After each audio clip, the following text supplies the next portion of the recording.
Nouvelle édition du QG Weekend. Merci si vous nous rejoignez. Tout de suite, les titres de l'actualité avec cette nouvelle prorogation technique du mandat de la mission de l'ONU en Libye. Une prolongation de 3 mois jusqu'au 31 juillet 2022. Une durée plus longue n'a pas été approuvée faute de ne pas avoir nommé de nouvel émissaire spécial, condition préalable opposée par la Russie. En décembre prochain, Ariane Space mettra en orbite le tout premier satellite météorologique africain, satellite qui sera orné d'une œuvre d'art réalisée par 3 artistes africains. En à peine quelques années, véritable percée du slam sur le continent africain, une poésie à la créativité qui permet à ses acteurs de rester uniques dans leur art. Nous partirons dans ce journal au Congo-Brazzaville où s'est tenu le premier festival de poésie urbain. On ouvre ce journal par la Guinée où le président de transition, le colonel Mamadi Doumbouya, a annoncé ce samedi avoir opté pour une durée de transition de 39 mois, soit un peu plus de 3 ans avant de rendre le pouvoir aux civils. L'annonce de la junte guinéenne qui a renversé le président Alpha Condé en septembre dernier reporte ainsi de fait les éventuelles élections à 2025. Une décision qui va à l'encontre du positionnement des partenaires régionaux de la Guinée, à savoir la CEDEAO, la Communauté économique des États de l'Afrique de l'Ouest, qui exige la tenue rapide des élections. C'est un conseil de sécurité de l'ONU divisé qui a adopté vendredi dernier une résolution prolongeant de seulement 3 mois sa mission politique en Libye. La Russie a en effet refusé une durée plus longue et exige au préalable la nomination d'un envoyé spécial avant de donner son aval pour un prolongement d'1 année de la mission d'appui des Nations Unies. Philomène Tine. Le Conseil de sécurité de l'Organisation des Nations Unies n'a pas pu obtenir une prolongation d'1 an de sa mission en Libye. L'organe a adopté à l'unanimité une prorogation de 3 mois de sa mission politique dans le pays. Ce mandat est ainsi prorogé jusqu'au 31 juillet 2022 et un émissaire devrait être nommé rapidement. La Russie a toujours été opposée à toute intervention étrangère en Libye. Donc que ce soit la Chine, la Russie, nous avons une constance dans l'approche diplomatique concernant la gestion des crises dans le monde. Ces pays ont toujours préconisé les solutions internes par rapport aux solutions externes en tant que telles. Donc le refus de la Russie de voter peut se justifier dans ce sens en tant que tel. La Russie a toujours eu la même posture, que ce soit en Syrie, en Libye, en Centrafrique, au Mali. Elle est contre toute ingérence étrangère en tant que telle. La mission d'appui des Nations Unies en Libye devrait être dirigée par un représentant spécial du secrétaire général basé à Tripoli, épaulé par 2 représentants spéciaux adjoints. Également, un rapport mensuel sur l'application du texte de prorogation mandat de l'ONU en Libye devrait être fourni jusqu'à fin juillet 2022. L'émissaire des Nations Unies, dès sa prise de fonction, doit pouvoir organiser un dialogue interlibyen. Et quels que soient les thèmes de référence d'un tel dialogue, 6 mois au minimum sont nécessaires pour s'imprégner des réalités de la crise libyenne, pour pouvoir organiser et élaborer une feuille de route consensuelle en vue d'organiser les élections incontestables, crédibles. Et c'est la seule alternative que la Libye peut sortir d'une solution durable par rapport à sa stabilité sociale et politique. La grande majorité des membres du Conseil de sécurité de l'ONU ont mis en cause la Russie, accusée par les États-Unis de prendre le mandat de la mission en otage. La Russie a par ailleurs réclamé une nomination d'un nouvel émissaire onusien en Libye avant de décider d'un long mandat pour la mission d'appui des Nations Unies en Libye. 14,3 millions de dollars, c'est le montant du financement annoncé par le fonds de l'OPEP pour le développement international en faveur d'une partie de la 2e phase des études d'avant-projet relatifs au projet de gazoduc Nigeria-Maroc, une infrastructure stratégique dont l'accord de coopération signé en 2017 entre le Maroc et le Nigeria est peut-être donc sur le point de se concrétiser grâce à ce nouveau soutien. Amen Edji. Dans le cadre de la 2e phase de l'étude d'avant-projet détaillée Front-End Engineering Design du gazoduc reliant la République fédérale du Nigeria et le Royaume du Maroc, l'OPEC Funds, organisation des pays exportateurs de pétrole, a accordé 14,3 millions de dollars à l'Office national des hydrocarbures et des mines. Nous sommes dans le schéma classique d'un partenariat gagnant-gagnant et porteur. Donc, en résumé, le Nigeria dispose d'abondantes ressources gazières qu'il entend exporter. Et vous avez de notre côté le Maroc qui se trouve à la porte de l'Europe avec toutes les infrastructures adéquates pour pouvoir adresser ce marché européen.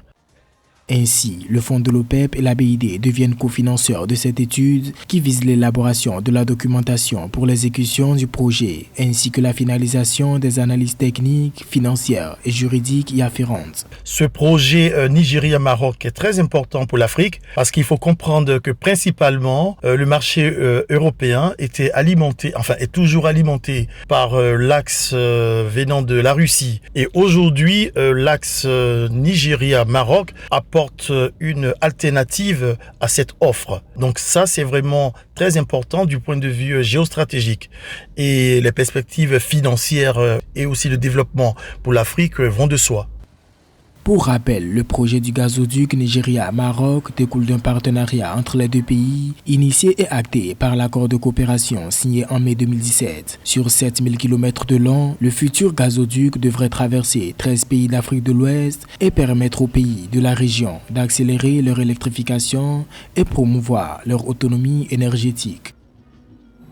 Les habitants du village de Fot à Diogo, nord-ouest du Sénégal, sont vent debout contre la Grande Côte Opération, l'entreprise qui exploite le zircon et les sables titanifères le long du littoral nord. Les populations de la zone dénoncent des cas d'expropriation dans le cadre de la cessation des champs d'exploitation minière.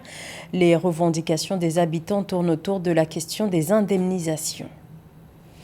L'inquiétude toujours au Burkina Faso suite aux dernières inondations. C'est une course contre la montre qui continue depuis le 16 avril dernier pour tenter de sauver les 8 travailleurs de la mine de Perkoa dans le centre-ouest du pays portés disparus.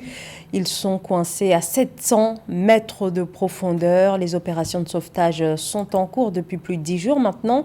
Et parmi les 8 mineurs piégés sous terre, il y a 6 Burkinabés, un Zambien et un Tanzanien.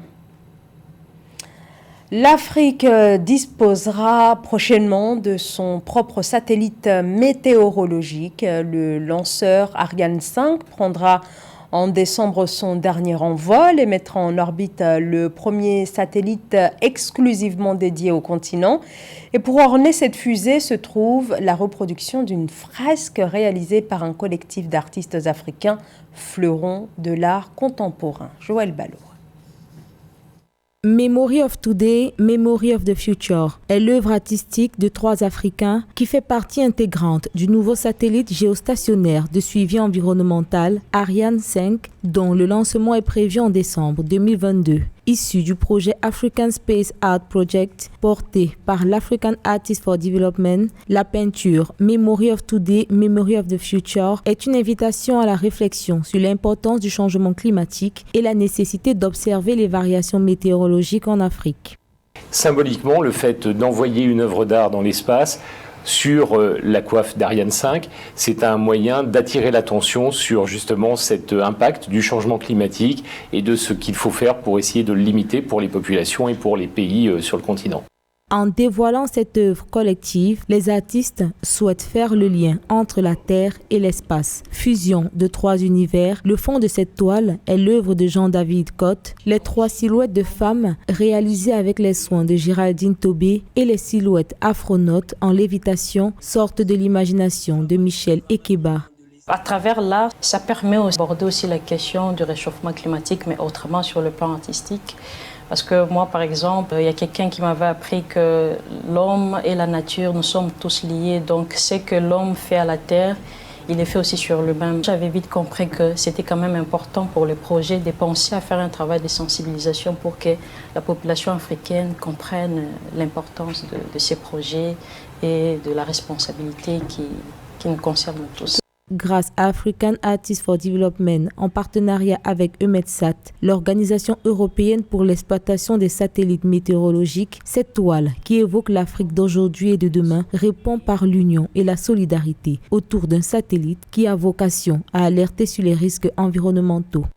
Ils ont en commun le goût des mots qu'ils clament et chantent parfois à travers le slam, un art à part entière dont l'engagement des textes et de ces poètes d'un nouveau genre reste l'une des principales caractéristiques. Illustration Congo-Brazzaville dans ce reportage de Deva Panzo. Aristote Moukoko dénonce la violence au milieu jeune à travers son slam qu'il utilise comme arme pour s'adresser à cette catégorie sociale. Le slameur originaire de Pointe-Noire pense que le slam doit servir à transmettre aussi un message de paix. Aujourd'hui, nous avons la souffrance et nous avons des cris d'alarme que la jeunesse lance et à cause du rejet qu'ils souffrent, à cause des décrochages scolaires. Alors, cette dernière partie qui n'est autre qu'une performance sur la violence que les Arabes et les Américains, et peu importe les titres qu'on peut attribuer, que nous vivons dans le quotidien, le but était d'interpeller les gens, choquer et faire prendre conscience.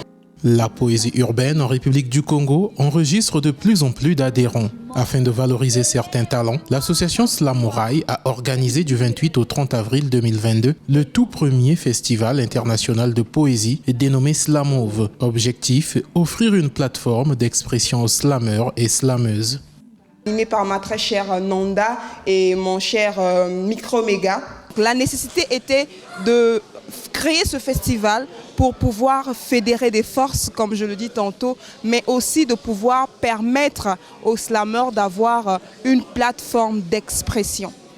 Tous les artistes programmés à ce festival sont non seulement pertinents dans leurs textes, dans les thématiques qu'ils abordent, mais aussi dans les valeurs qu'ils défendent. Donc vraiment, j'invite le public à venir goûter par lui-même les saveurs du slam.